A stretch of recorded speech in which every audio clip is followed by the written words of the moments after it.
কীর্তন গান পরিবেশন করছেন শ্রী শ্রী মা জামলালা কীর্তন সম্প্রদায়, কীর্তন শিল্পী শ্রী মধুসূদন দাস সালতরা।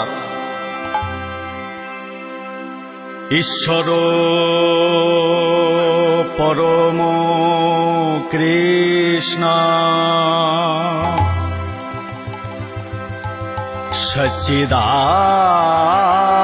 সচ্চিদানন্দ বিগ্রহ অনাদিরাদি গোবিন্দ সর্বকারণে কারণ।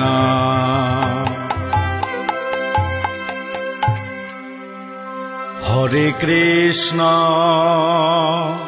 হরে রাম কৃষ্ণ কৃষ্ণ হরে রাম হরি ওম রাম নাম হরে কৃষ্ণ হরে রাম হরে কৃষ্ণ হরে রাম কৃষ্ণ কৃষ্ণ হরে রাম হরে ওম রাম রাম হরে কৃষ্ণ হরে রাম। কথা বলিতে বলো না, পথ চলিতে বলো না, কথা বলিতে বলো না, পথ চলিতে বলো না, প্রতি নিঃশ্বাসে লও না, দৃঢ় বিশ্বাসে বলো না, প্রতি নিঃশ্বাসে বলো না, দৃঢ় বিশ্বাসে বলো না। হরে কৃষ্ণ হরে রাম কৃষ্ণ কৃষ্ণ হরে রাম হরি ওম রাম নাম হরে কৃষ্ণ হরে রাম। হরে কৃষ্ণ হরে রাম কৃষ্ণ কৃষ্ণ হরে রাম হরে রাম রাম রাম হরে কৃষ্ণ হরে রাম। আজ থেকে প্রায় বহু বৎসর আগের কথা, বীরভূম জেলার কেন্দুবিল্ল গ্রামে ভগবান কৃষ্ণ রাধারানীকে সঙ্গে লয়ে যুগল দর্শন করিয়েছিলেন। কিন্তু এই কলিকালে সেই পরম ভক্তটি কে, সেই বিষয়ে আজ ভক্ত সমাজে আস্বাদনের বিষয়বস্তু হল ভক্ত কবি জয়দেব ও পদ্মাবতী। কেন্দুবিল্ল নামে গ্রাম অজয় নদের তীরে, কেন্দ্রবিল্ল নামে গ্রাম অজয় নদের তীরে, ভোজদেব নামে ব্রাহ্মণ সেথায় বাস করে। ভোজদেব নামে ব্রাহ্মণ সেথায় বাস করে। অতি নিষ্ঠা বান তিনি, ধার্মিক সুজন, বামা দেবী পত্নী যা জানেন সর্বজন। ওই না বামা দেবী পত্নী যা জানেন সর্বজন।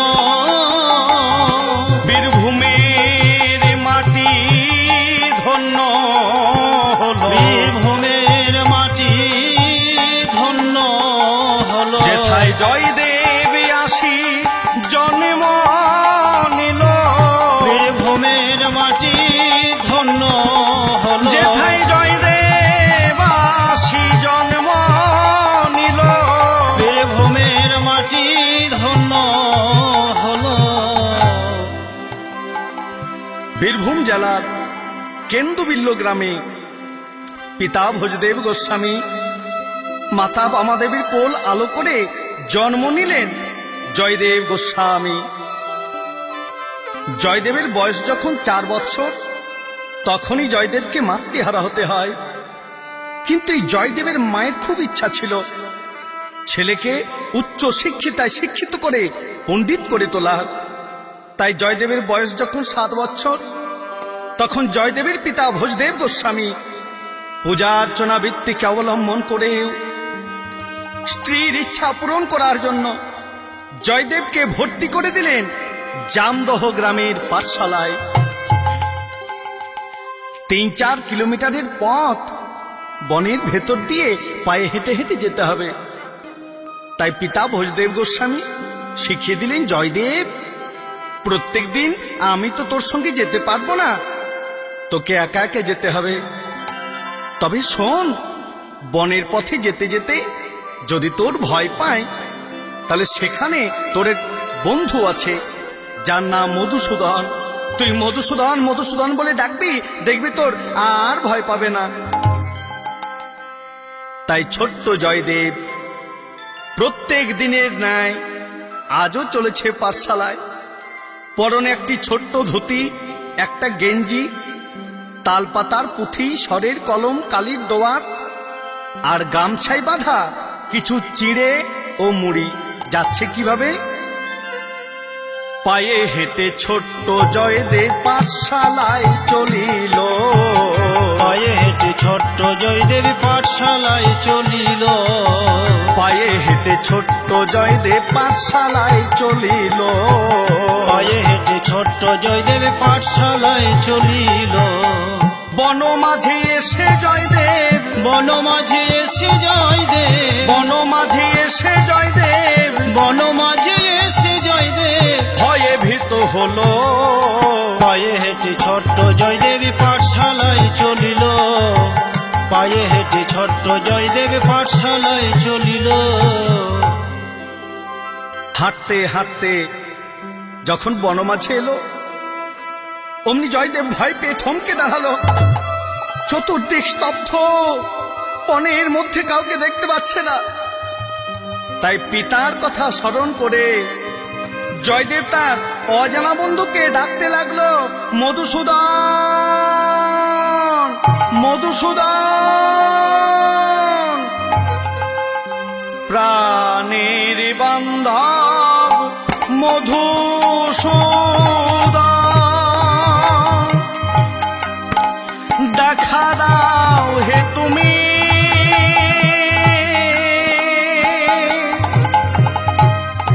নির্জন বন মাঝে একাকিত আমি। দেখা দাও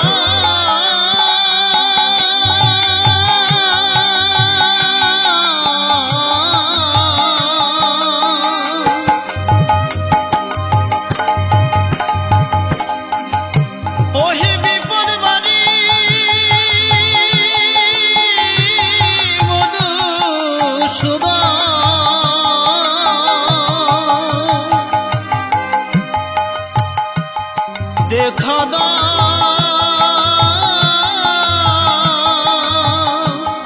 দেখা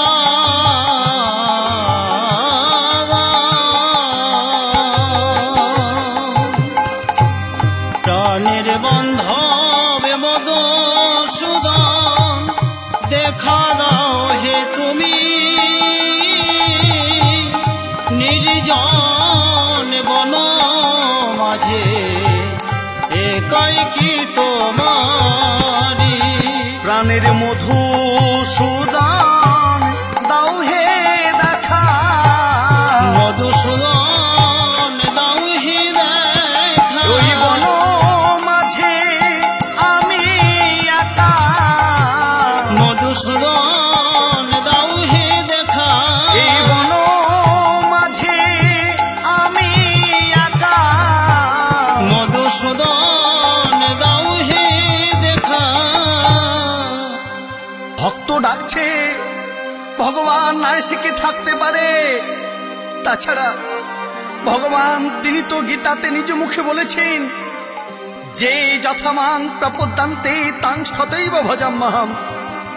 আমাকে যে যেভাবে ডাকে আমি তাকে সেই রূপেই দেখা দিই। তাই ভগবান ভক্ত কৃপা করবেন বলে তার নবলক্ষ ধেনু ওই বনের পথের মধ্যে বিস্তার করলেন।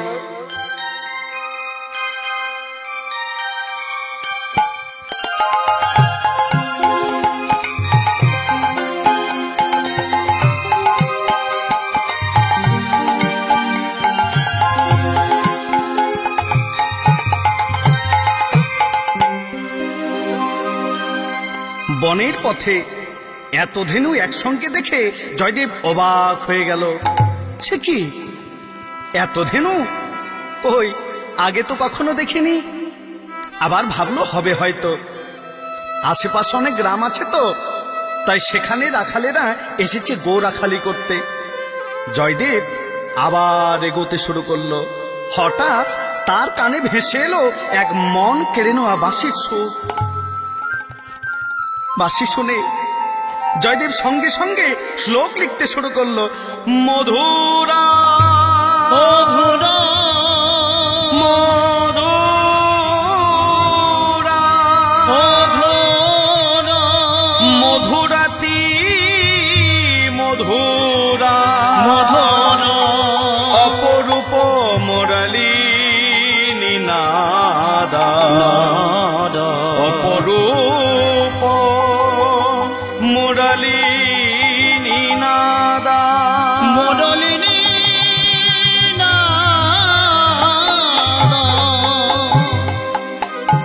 কেমন মধুর মধুর বাঁশি বাজে, মধুর মধুর বাঁশি বাজে, কেমন মধুর মধুর বাঁশি বাজে, মধুর মধুর বাঁশি বাজে।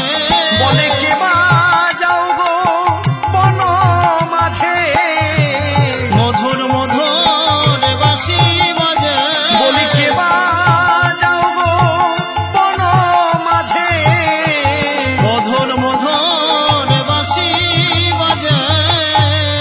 বাঁশরিয়া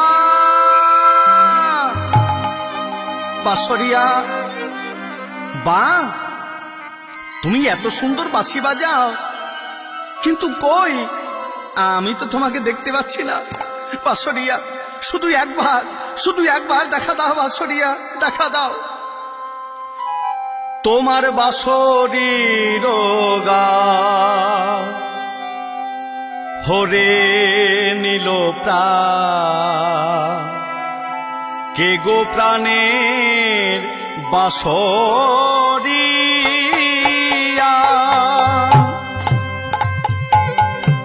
একবার সম্মুখে আসি দাঁড়াও দেখি, কে গো প্রাণের বাঁশরিয়া,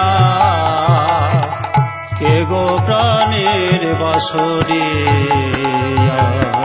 বলে দাও হে দেখা বাঁশরিয়া, দাও হে দেখা বাঁশরিয়া।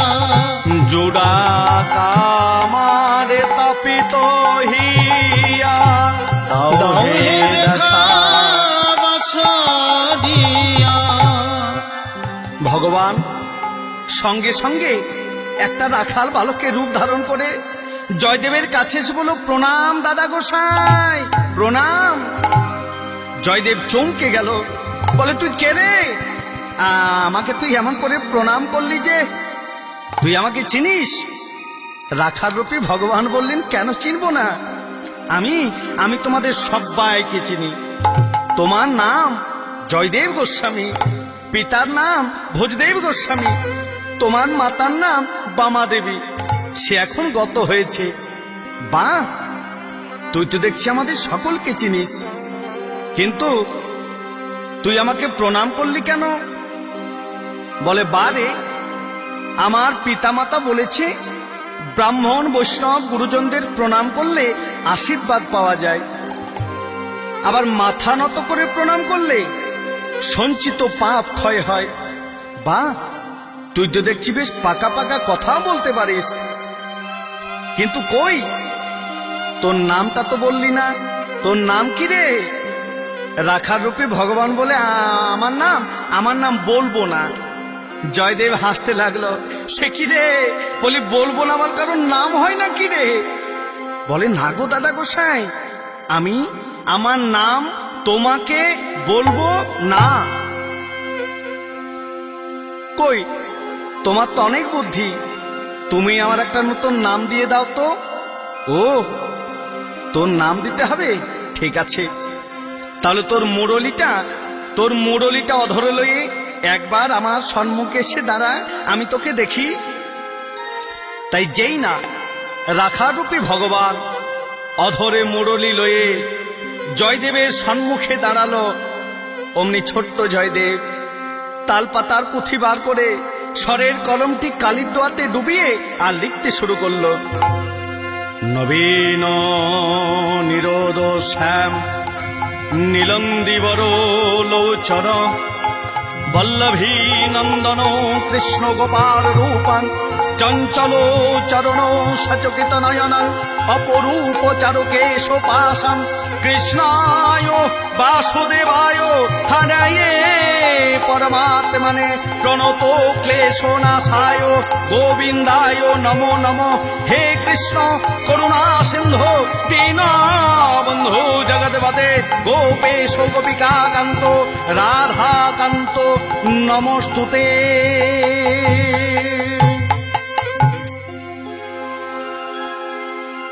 রাখার রূপে ভগবান বললেন, দাদা গোসাই, ও দাদা গোসাই, কি লিখলে? আর আমার নামটা তো দিলে না। জয়দেব বলল, তোর নাম শোন, আমি তোর কি নাম দিয়েছি শোন। আমি তোর নাম দিলাম নীলমাধব। নাম দিলাম নীলমাধব। তোরে ডাকিব মাধু মাধু বলে। নাম দিলাম নীলমাধব। তোরে ডাকিব মাধু মাধু বলে। তোর নাম দিলাম নীলমাধব। শোন, আমি তোর নাম দিলাম নীলমাধব, তবে যেহেতু আমি তোর চাইতে বড়, তাই এত বড় নামে তো আমি তোকে ডাকবো না।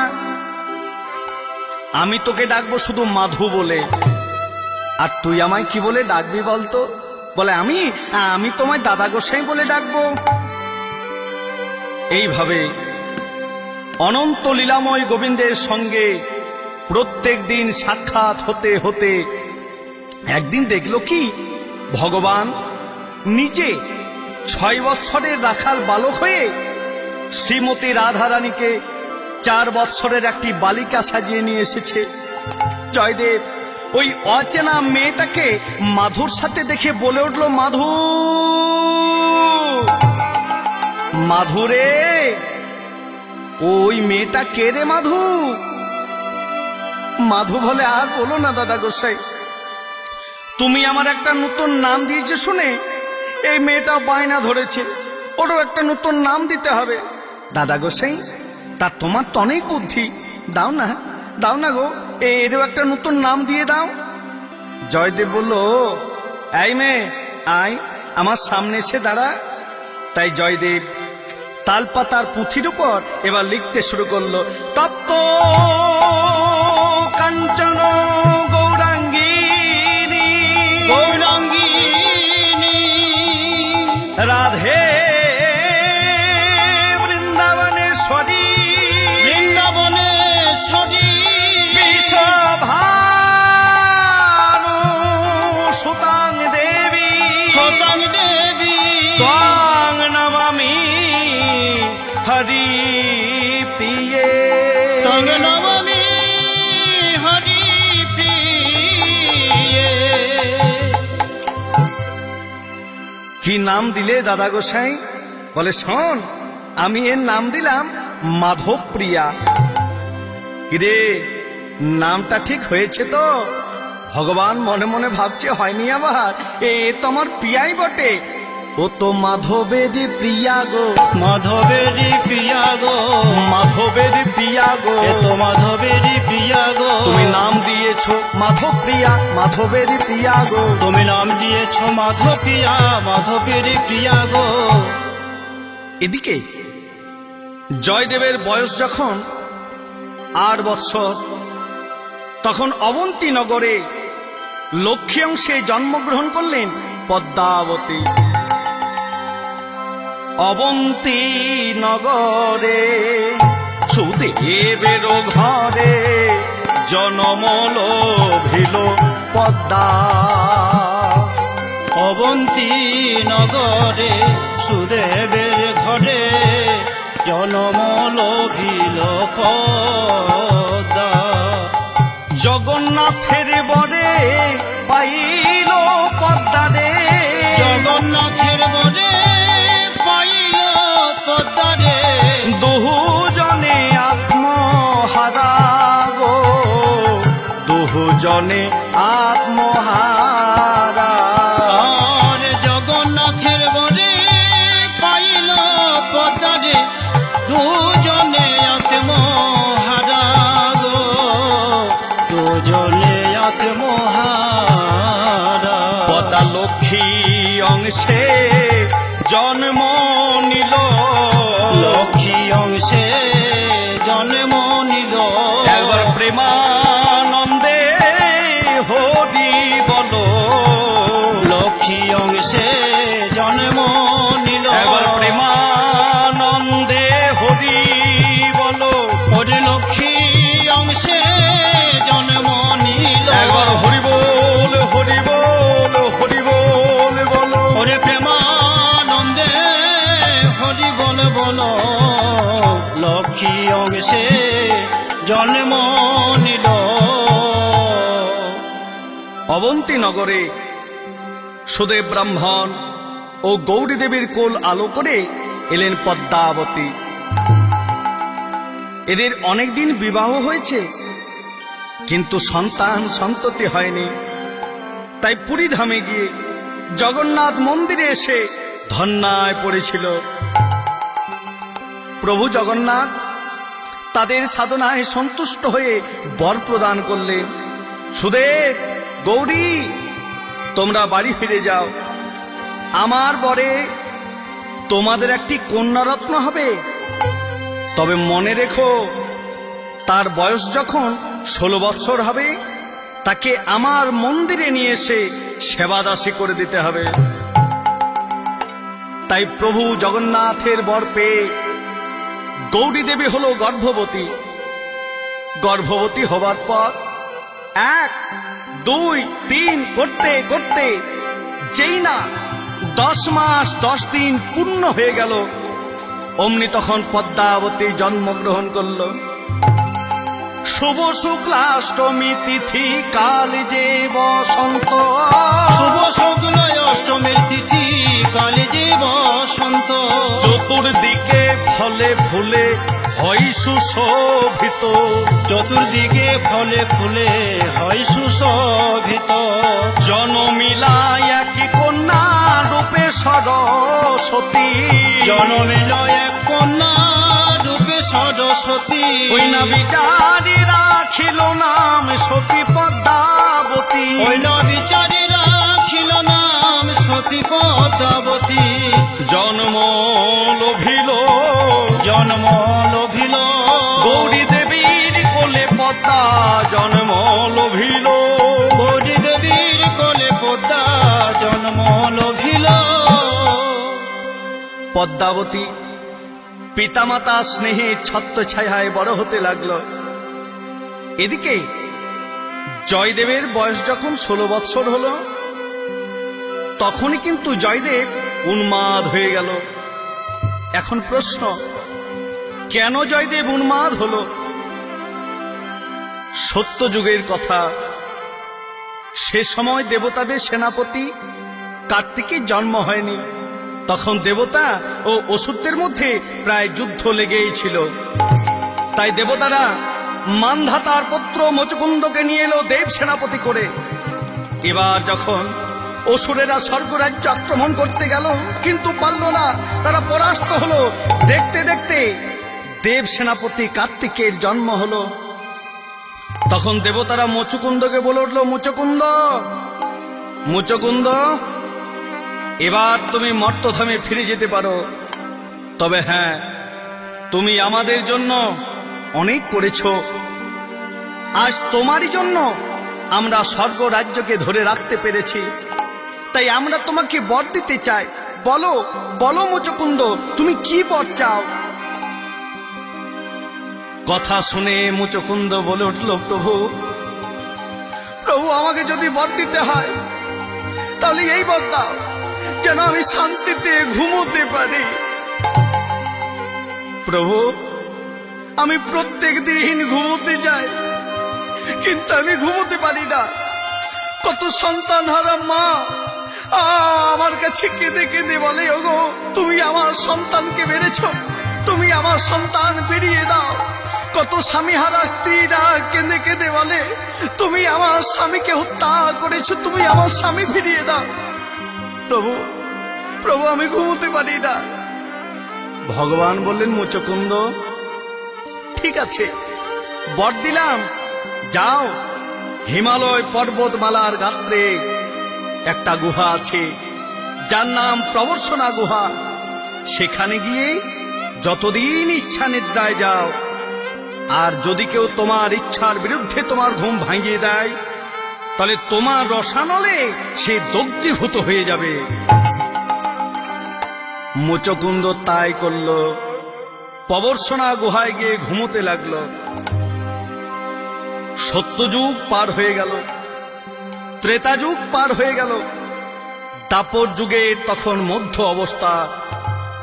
যখন কাল যবন ও ভগবান কৃষ্ণের মধ্যে যুদ্ধ চলছে, কৃষ্ণ চতুরে শিরোমণি চতুরতা করে দৌড়াতে লাগলো। দৌড়াতে দৌড়াতে এলো সে প্রবর্ষণা গুহায়, দেখলো মুচকুন্দ এখনো ঘুমোচ্ছে। তাই নিজের উত্তরীয়টি মুচকুন্দের সর্বাঙ্গে ঢাক দিয়ে আজ অন্ধকার জায়গায় নুকিয়ে রইল।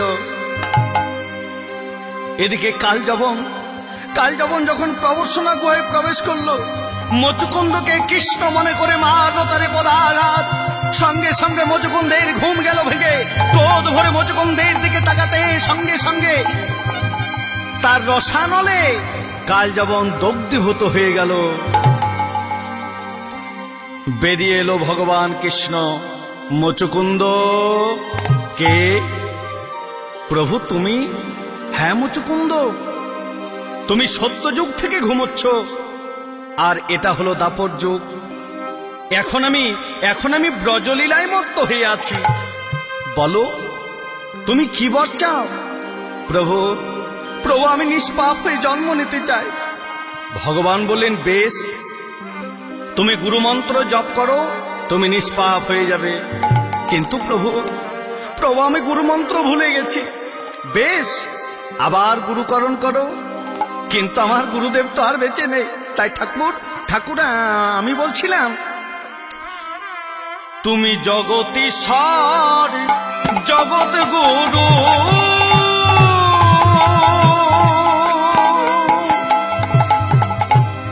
তুমি কৃষ্ণ কল্পতরু, তোমার মত গুরু পাওয়া দায়, তোমার মত গুরু পাওয়া দায়। তাই কৃপা করে মন্ত্র দাও গো, কৃপা করে মন্ত্র দাও গো, এই মিনতি তোমার রাঙা পাই। কৃপা করে মন্ত্র দাও গো। বেশ, তোমায় দীক্ষা দিলাম। যে নাম জপ করলে সর্ব পাপ থেকে তুমি মুক্তি পাবে, সেই নাম হলো হরে কৃষ্ণ রাম।